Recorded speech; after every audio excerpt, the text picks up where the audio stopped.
女人对你忽冷忽热，那你就得学会小卖部思维啊。她忽冷忽热，其实就是在跟你博弈啊，所以不要担心，因为只有博弈才会产生爱。就如同心理学上讲的，略会产生忠诚是一样的道理啊。你去隔壁某书看一下，好吧？现在大把的年轻女孩都在学什么呀？你们看看她们到底有多卷多努力。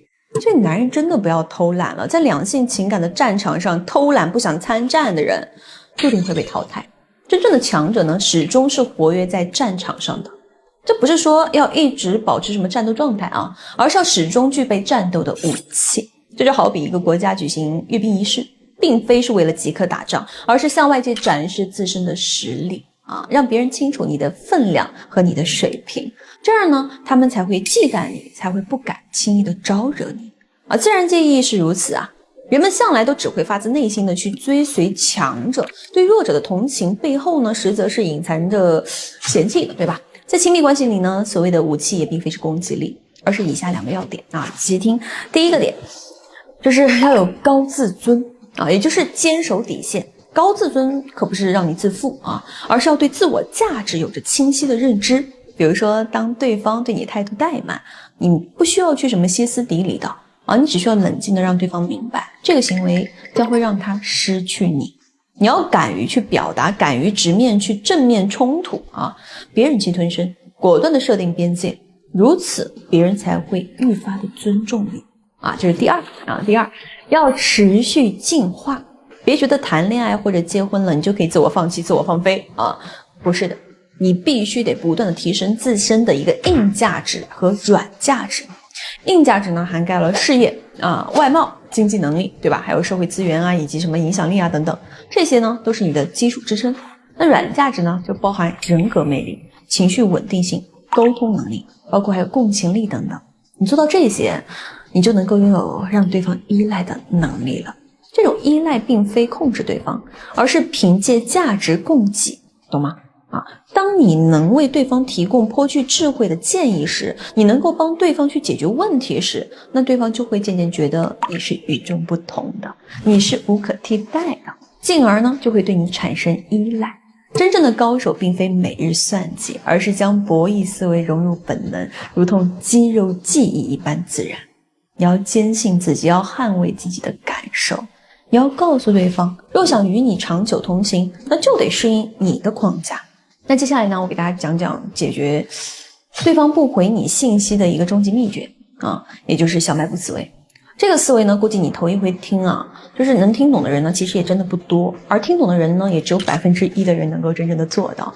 从心理学的角度来分析，在关系中不回信息的人，他的情绪呢，通常会敏感且脆弱，严重的呢，还可能会沉溺于一些幻想啊，拒绝成长，行事呢，也会带着一些孩子气。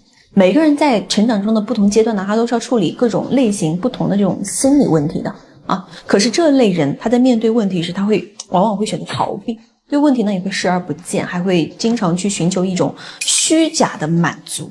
他们内心的潜台词其实就是你再对我好点吧啊，这个就凸显出他们的矛盾心理，一边强烈的渴望依赖寻求爱意，一边呢又会抵触关爱自己的人。所以要是你正为对方回不回信息去焦虑啊，千万别非黑即白的去盲目行动，不然可能你会错过一个不错的人。那下面我要说的这个小卖部思维，其实就是你扭转局面的一个契机。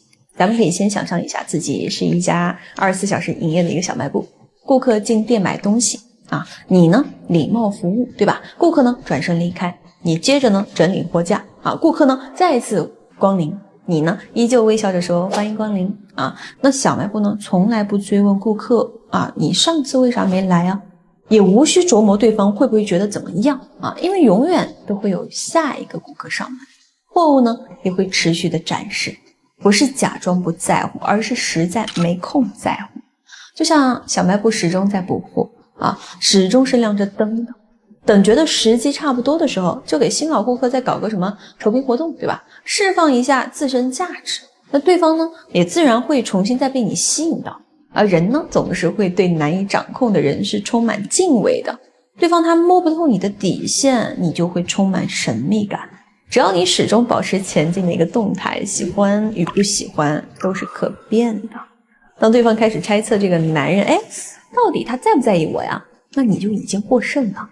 因为真正的掌控者是无需耍一些什么小动作的，而是一切行为都彰显出你对自己的人生和生活拥有100%的一个选择权和笃定感。